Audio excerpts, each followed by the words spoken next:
Good evening. Welcome to the second quarter town hall meeting for the Oconee County Board of Commissioners. If you're joining us from Zoom, you can use the raise hand feature when it's time to ask a question. If you do ask a question, we ask that you state your name and address when you come to the microphone or online.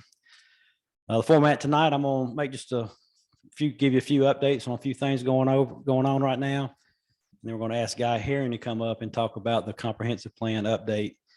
And he'll go through a few slides on that, and then we'll open up to any questions on any comment on any item that you'd like to talk about. First update is on our broadband project. The walkout's being completed by Charter, and they're getting their final list of addresses together. Hopefully by the end of the month, we'll have a confirmation on the number of addresses that'll get served through this program. Administrative building work is underway now. They're doing just a little bit of clearing in order to put in the silt fence to keep the erosion control in place. And we'll be having a ceremonial groundbreaking on June 30th at 10 a.m. So exciting time for that. Also, just a reminder with this heat that we do have a non-drought outdoor watering schedule. Odd numbers are Tuesday, Thursday, Sunday. Even number addresses are Monday, Wednesday, and Saturday. So if you could help us out with conserving water, that would be awesome. So with that, we'll invite Guy to come up and go through his presentation. Great, thank you, Mr. Chairman. Good evening, everyone. My name is Guy Herring. I'm the Community and Planning and Code Enforcement Director for Oconee County. This evening, we're going to kick off our comprehensive plan update. This is a 5-year update that's required by the state. And I want to give you a few slides just to give you an idea of what a comprehensive plan is and provide some process flow that will follow throughout this update. So again, the comprehensive plan is actually a policy document that's adopted by the Board of Commissioners. It actually guides decisions related to future development, zoning cases, those types of things.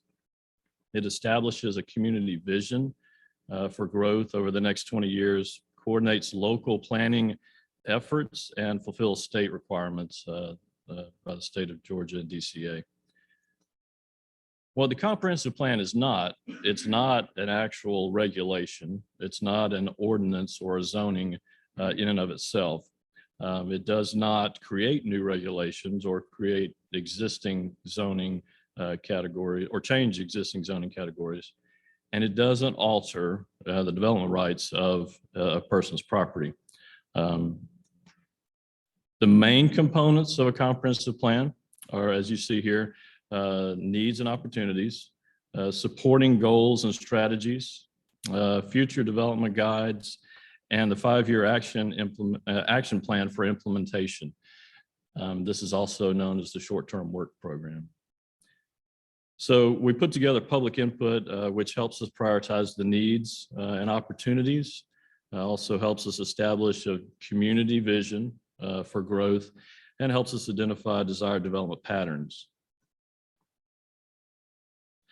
So the comprehensive plan in its totality is updated every 10 years. That's what we did in 2018. We had a brand new comprehensive plan created for the community. It's required to be updated every 5 years after that initial new plan creation. So our current planning effort is to be adopted by June of 2023. And other plans that we'll consider or take into account will be the Oconee County Strategic Plan, any UDC amendments we might have made over the last 4 years, the city's visions and strategies, so Watkinsville and others, and then of course various transportation plans and any capital improvement plans we may have. So just a simple process, planning process. Where are we? Where are we going? Where do we want to go? And how do we get there? These are the steps that we'll take to make sure we capture where we are and where we are going through our community assessment. We're going to review local census data. That's what we have new since our 2018 adoption. We now have the 2020 census data. And so we will be looking at that, any plans and development patterns that have occurred over the last 4 years. We'll review land use, housing, economic development, transportation, natural and cultural resources. And also we'll review highlighted areas that may need special attention. And then where do we want to go? This will take us into our public participation portion of the update. So we'll have a survey that will be live next week. I'll show you that here in just a minute, that we're asking the community to participate in. We're looking at focus groups and also draft plan reviews and open houses. And then finally, at the end, we'll have a new or an updated goals and strategies, a new or updated future development guide, and the 5-year implementation program, which is our short-term work program, will be updated with accomplishments and then new programs that maybe we want to add. And then how can you participate? Take the community survey online. This is the link that will be available next Tuesday, June 21st. And when we ask that everybody take this community survey, we encourage you to take the survey and ask others to take the survey.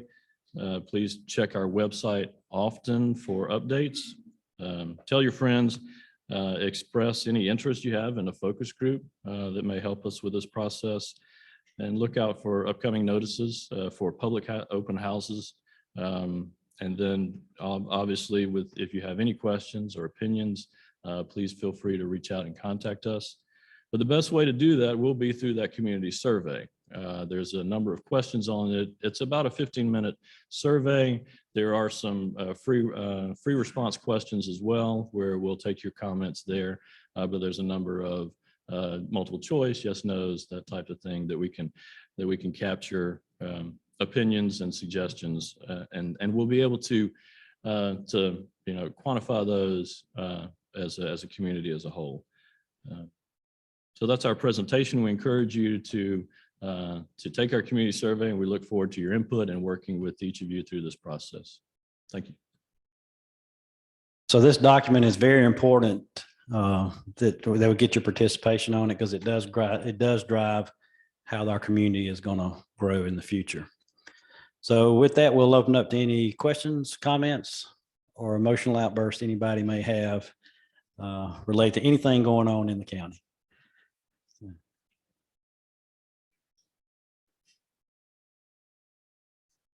Yes, ma'am. Good afternoon. My name is Robin Stevens. I reside at 1311 Skipstone Drive. I am the executive director of the Clark Oconee Tennis Association. And I really came tonight to thank you. Tennis is a great sport. Oconee County enjoys that sport. And I just want to say, I appreciate the past investment you've made to the public facility of tennis courts here in the community, and the pending one that I'll speak about in a few moments. But, we just really appreciate having 12 public courts, and they're very, very busy, being used by people of all ages, all abilities. We have a wide variety of offerings that have made tennis so popular in our county. Starts with, instruction. Whether you're taking lessons, clinic, you've got to learn the sport. And just this past year, we've had over 1,900 registrations, so people are taking advantage of that. And on the youth side of that, those kids who are participating, it's reaping some benefits because they translate into our high school players. Oconee County has 5 high schools, and our 2 public high schools always have very strong teams. So those foundations of learning the sport is paying off later when they reach high school. So that's the competitive part that you see in tennis. Many adults enjoy the competition as well. We partner with the Parks and Rec Department in offering league play for adults. It's a very popular program that's offered. Probably 250 Oconee County residents participate in that. I know those numbers are important to you, but it also brings other people into the community. And on any given year, those courts at Oconee Veterans Park probably have an average of 750 individual matches played there. Again, an example of how often and how frequent those courts are used. Related to that, we host a state championship, a USTA sanctioned tournament here. In addition to, we end up having to use 3 or 4 facilities here in Athens, brings 500 participants from across the state. We enjoy it because it raises the awareness of tennis in general. Our Oconee County, some of our businesses really enjoy it because we have 500 people, 500 visitors coming in, and that tournament lasts 3 days. So they're spending a little money in our restaurants and the like. The last way is those, the forms of competition, but perhaps the part that is really most important, but is not as quantifiable, is what I call self-directed use. That's, families going out to play, friends going out to play. That is, like I said, we can't quantify because our facilities aren't staffed. No one's having to check in to play. It's open play.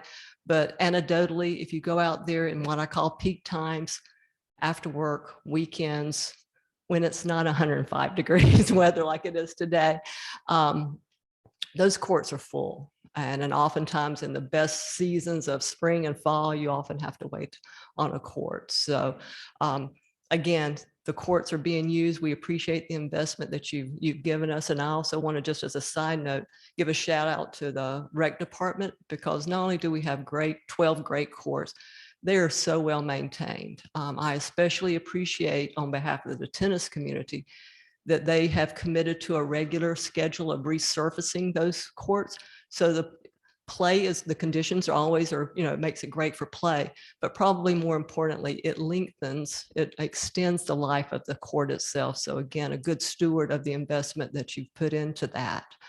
The other thing I want to thank you for is today that you've not given any of those tennis courts away to another sport. I appreciate that. Some of the surrounding counties have done that.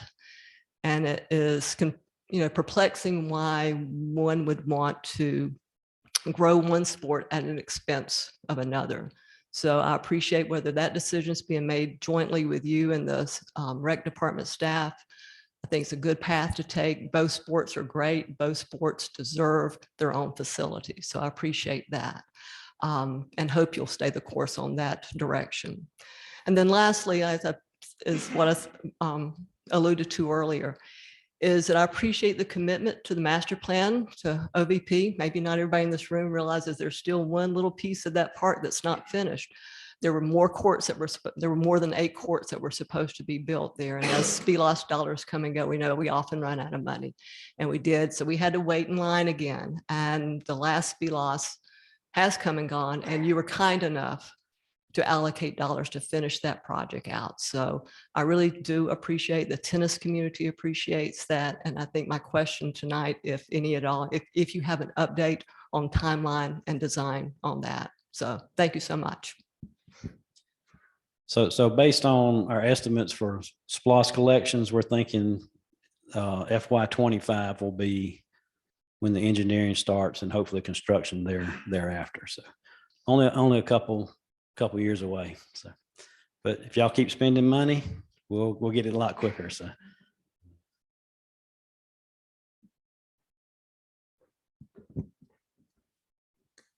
Commissioners, good evening. Chuck Williams, 2410 Old Watson Springs Road, Watkinsville.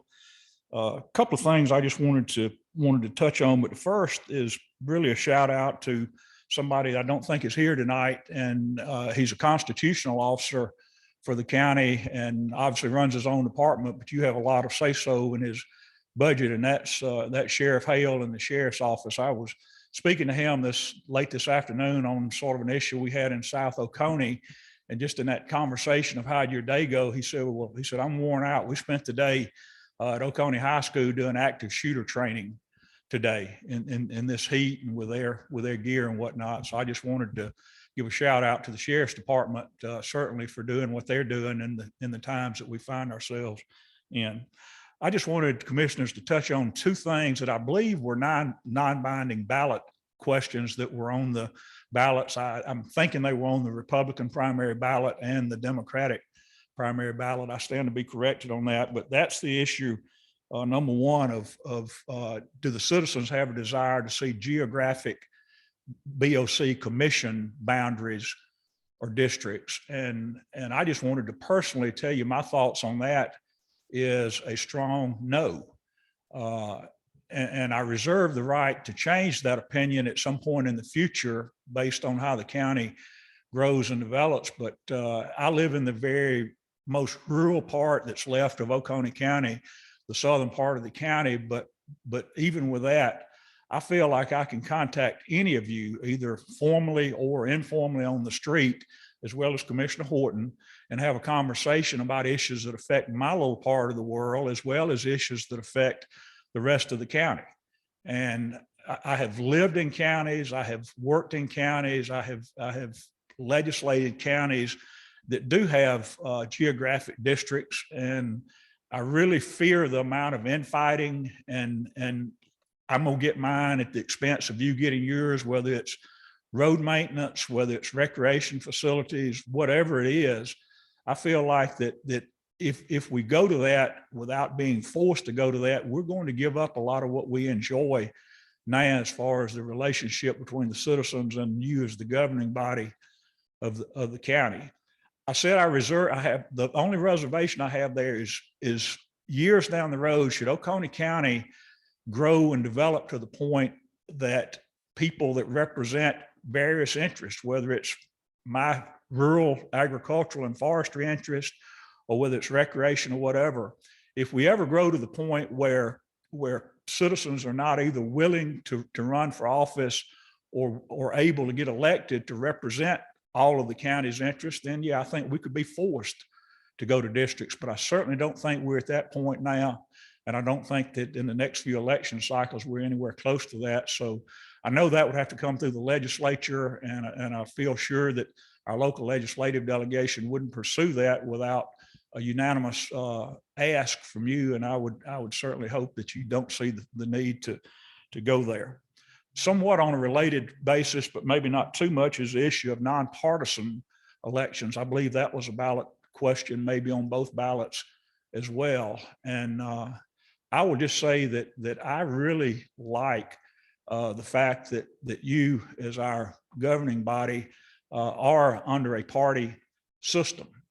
That I think that tells a lot of us, before you ever lay out your platforms, if you declare as a Democrat or you declare as a Republican, that tells a lot of us sort of where you stand basically. And I think in the roles that you're in, particularly from a fiscal standpoint, you don't set a lot of social policy and whatnot. We recognize that, but from a fiscal standpoint, a spending standpoint, it tells me a lot when somebody that's running for an office such as yours declares either as a Republican or Democrat, and then goes through that vetting process through forums and whatnot. So again, my personal preference would be that that we retain the partisan declaration of office, if you will, as you seek office. For me, that one is the old adage: if it ain't broke, don't fix it. And I don't think it's broke. Thank you for your time.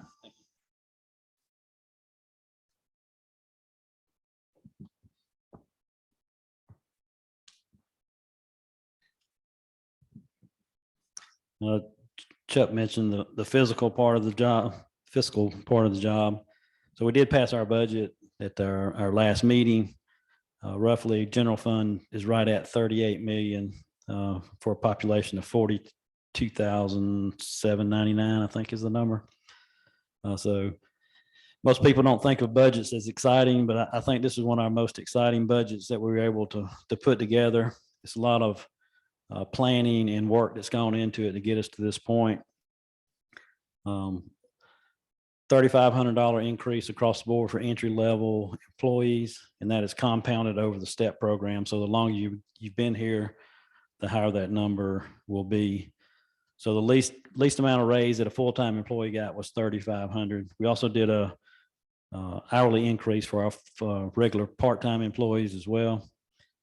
In addition, on our public safety matrix, grade 10 and above, which is basically road deputies and higher, received an additional 2% increase to get us in line with some of our competing counties. Another thing that Oconee County has that a lot of other law enforcement agencies don't have is recognition financially for achieving higher certifications through the Peace Officers Training Council. So if a deputy earns a senior deputy recognition through post, that's an additional 10% over entry level deputy as well. Also, we had a 10% increase across the board for health insurance, and that number is covered by the county for any employee that's participating in our wellness program. In addition, if you're on our HSA program, the county is funding the employees' HSA account by $1,200 in July when we move over. So that's all exciting to be able to help employees. We're able to meet our strategic plan, accomplishing a lot of the goals we've been talking about up here for several years. Also, to our taxpayers, we are going to be able to calculate the rollback number once we get all the numbers from the tax commissioner, and that will be our new millage rate. So essentially, we will only be taking additional revenue for new growth that has occurred in the county. So first time that's been done in a very, very long time, I believe.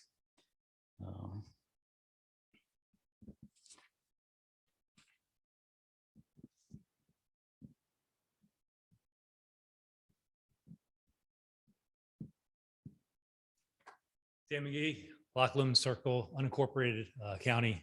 2 questions and a comment. Any update on Rails Trails? Any update on the new park near Rocky Branch?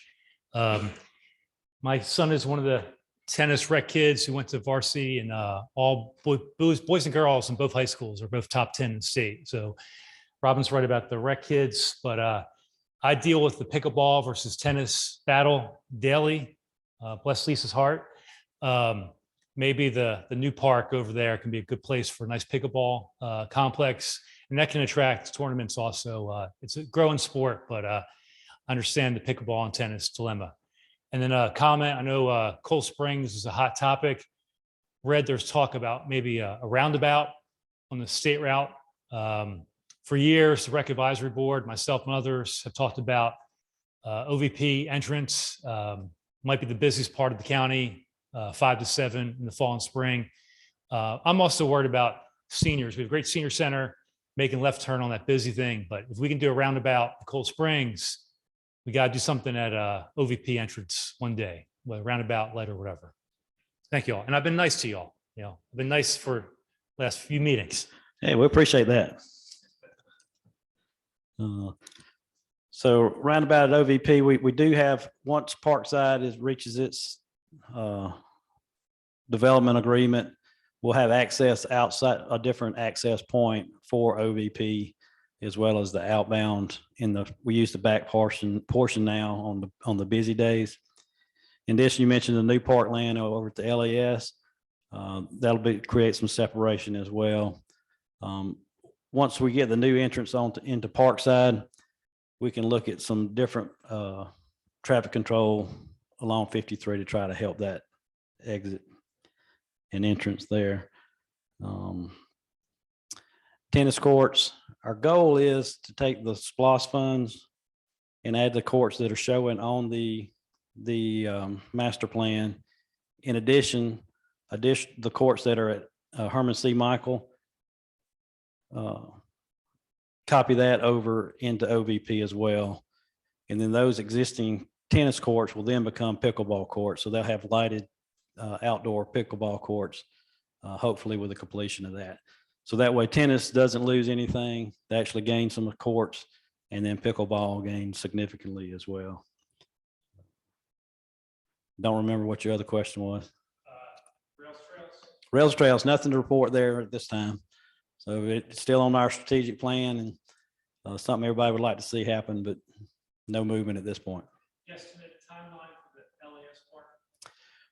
That will be not just yet. We have to complete our Calls Creek upgrade or certain portions of it. We're working on phase 1 now.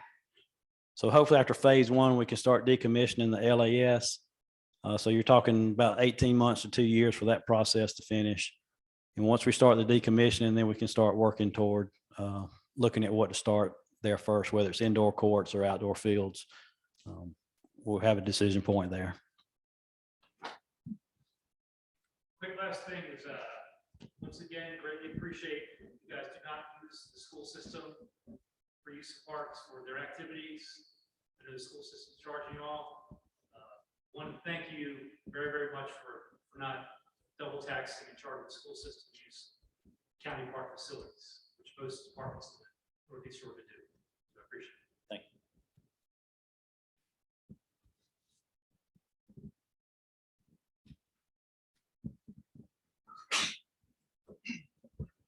Jeff, excuse me, Jeff Hood, 1031 Jillian Court, Watkinsville. And pardon my sweaty appearance. I've been working in the heat all day, officiating football at the University of Georgia, the Kirby Smart 7-on-7, some of the best high school teams in Georgia and even from South Carolina and Florida battled it out in the heat. I was there.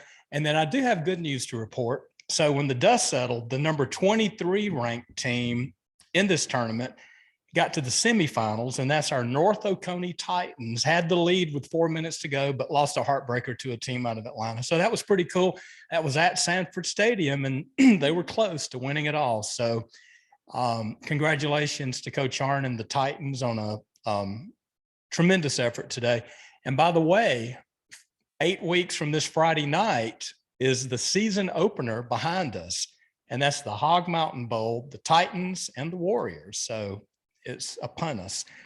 And that's not why I'm here. I did come straight over from UGA, grab something to eat, didn't want to miss it, because I love the fact that you guys engage with the constituents of the county.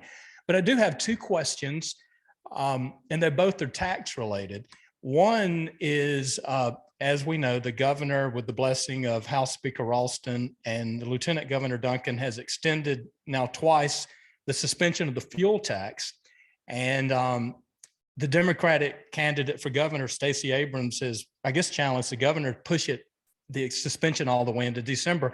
And as you have heard and seen, that's costing the state $150 million to $170 million each month that would go to the DOT for our roads and maintenance, including maybe 316 with all the work. So if this thing lingers with this suspension of the sales tax, do you foresee that it could hold up any construction related to the state, maybe 441 widening or 316?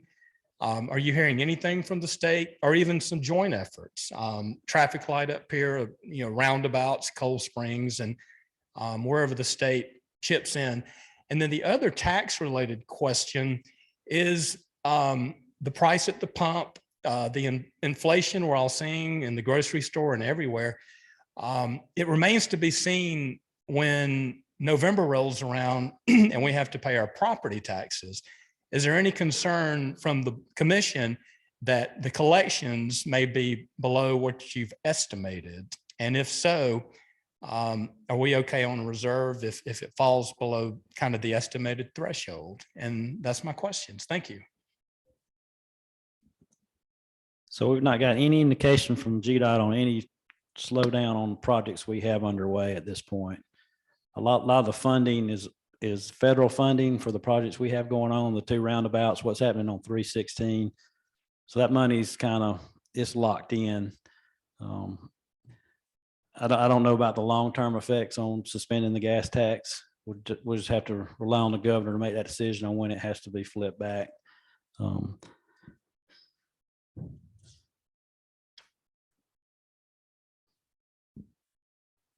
So the roadway construction stuff seems to be moving along fine. The only thing I've noticed is Julian Drive's not showing a construction date where it was prior to several weeks ago. It was showing a construction date in the same time period as these others. So right now we have Dials Mill extension construction in 2025, McNutt's Creek 2027, Mars Hill Road 2027. Jimmy Daniel Road 2024. A public meeting was held just a couple weeks ago. And if you weren't able to make that, that is recorded on the website. And you can go to our website to link to the GDOT website as well. Also, Virgil Langford at Oconee Connector will be a 2024 construction date. Public meeting will be held on June 22nd, and that'll be from 4 to 6 p.m. This is a virtual meeting. Again, you can go to our website and follow the link to the DOT website.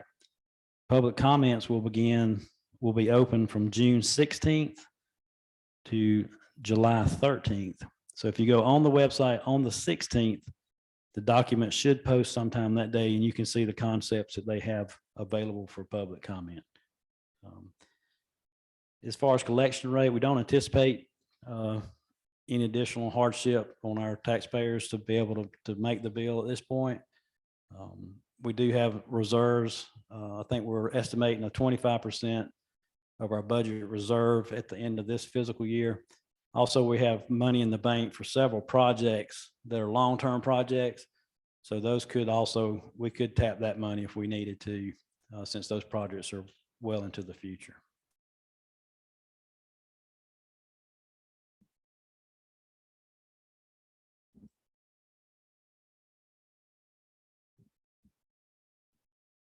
Sharon Thalen, Dials Plantation Drive. I know you all know who I am. Since you were talking about 316, have you heard anything about a public information open house for the Dials Mill interchange? No, ma'am, I haven't. I just checked their website this morning and it's still showing 2027. So it's probably going to be a minute before we see any additional. You mean 2025? No, I'm sorry, 2025. Yeah, so it should be coming up very shortly. I was looking at the wrong one, sorry. And can you explain May Courts and what its role is in the road projects versus GDOT and other state and local leaders? So May Courts is a mechanism for federal funding for our area. All that funding has to roll through the May Courts. GDOT drives really a lot of the priorities through the governor's office of planning as well. So they work very closely together to kind of, if it's a statewide emphasis, like 316 is a statewide push to get that to interstate standards. So that will take priority over some of the local stuff that we may or may not have on our list. So does May Courts have any authority to, like, do they have to do what GDOT asks, or do they have any authority to make No, their own? It takes a vote and it can turn stuff down if they felt it was necessary. Okay. And Oconee Enterprise recently had an article about the roads that the commission has identified as no truck routes. Does GDOT have any say in that, or can they overrule you on that? Or No, not on a local road. We can't touch the state routes, and typically they don't get involved in local routes unless we ask them to come in and help us with funding for some kind of item. So, well, like Hog Mountain Road, I think, is one of them. Is that considered a local route, or the is it crossing county 53, line? the state route 53 portion of Hog Mountain. So Hog Mountain runs, I guess, from county line back to 441. So every portion up to Butler's Crossing is a state route. So they control truck traffic or non-truck traffic along those routes. Okay, so they could, even if you identified it as no truck, they could say trucks are allowed. We would not declare a state route as a non-truck route.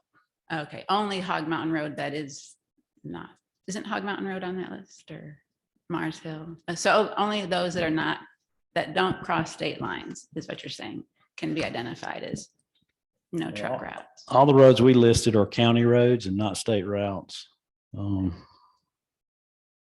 I don't see Hog Mountain on the list. Okay, I must have read that wrong. Okay, very good. So I will say, I would find it highly unlikely that the May Courts Committee would override GDOT. There's enough communication going on there. So I think that would be a long shot to get that group to not follow recommendations.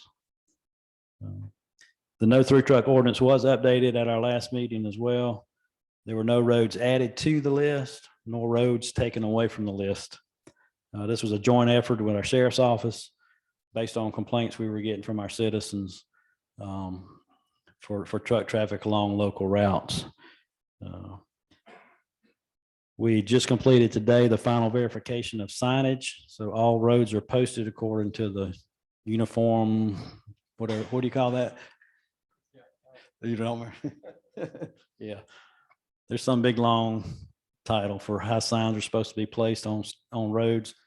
So all roads are actively or correctly posted. In addition, we sent a letter to neighboring counties that have facilities that are generating some traffic, as well as just to 2 or 3 of the trucking companies in the area who are transporting through the county. So once we get confirmation of those deliveries, we'll notify the sheriff's office and then they can start enforcement, hopefully within the next week or 2.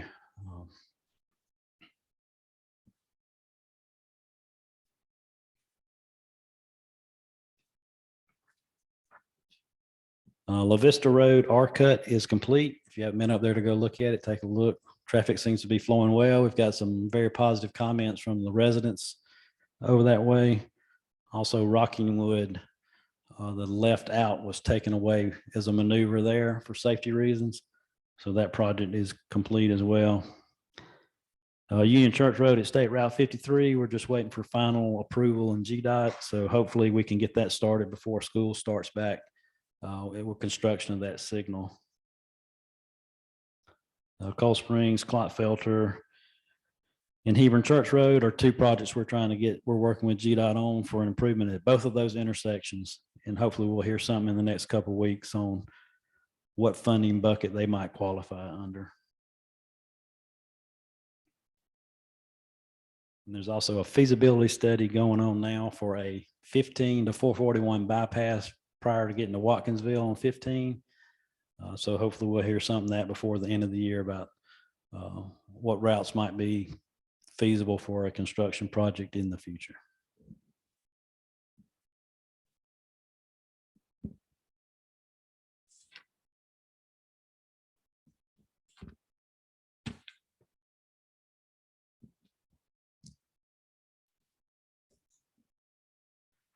Hello again. I have 2 additional questions. There was something I believe today in the Banner Herald about Costco, and I understand that it's on schedule to open in October because the county has involvement. Do you have any further updates on, is that accurate? I hope so. And then the other question has to do with one of my favorite topics from the month of May, campaign signs that we've all seen in right-of-ways. We've seen them zip tied to county signs, state highway signs. I've seen unbelievable how bold they are. I'm not even sure how they do it. I guess they went in the middle of the night to put it in the median in 316, because otherwise it would have been a safety issue. And even on 441. And I do realize there's a difference between the state highway and county highway roads, but I have seen some signs in the median around roundabouts on Malcolm Bridge Road or Mars Hill Road at Malcolm Bridge. Clearly shouldn't be there. So regarding campaign signs, can you tell us what is permitted, what is not permitted? We always hear right away. What does that really mean? And as citizens, if we identify something like that, should we contact the commission, or are you guys pretty good about seeing it, taking care of it? But if you could kind of clarify all of that. Thank you. So no signs are allowed in the right of way. That's basically on a county road, 40 feet from the center line either side. And it's 50 feet on a state route generally, some more or less. But if people are putting up signs and they're staying 40 feet off the center line, they're going to be safe 90% of the time. It's unfortunate. A lot of our local candidates, as far as I know, all our local candidates are abiding by what we've asked them to do. We do have some statewide campaigns that are definitely abusing use of the right of way. We don't see all the signs. We all travel different areas of the county. If we see something, we let our people know. So I would just continue, when you see something, just let us know and we'll take care of it. That's really our only recourse at this point, is to just pick them up when they're clearly in the right of way.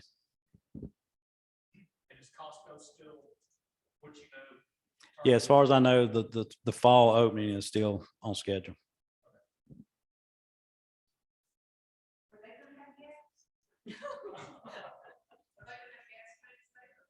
Yes, ma'am. Yes.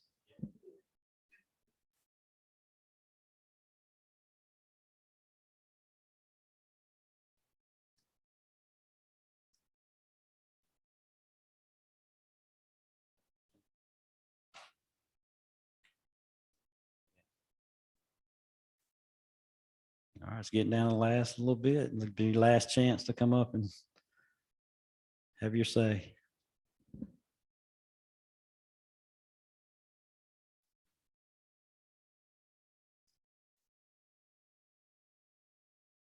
Well, thank you everybody very much for attending. I'm sorry, do we have anybody virtually? Nothing.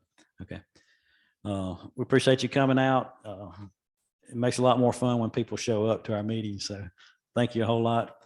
We'll do this again next quarter. If you have something come up in between, feel free to give us any of us a call. Thank you.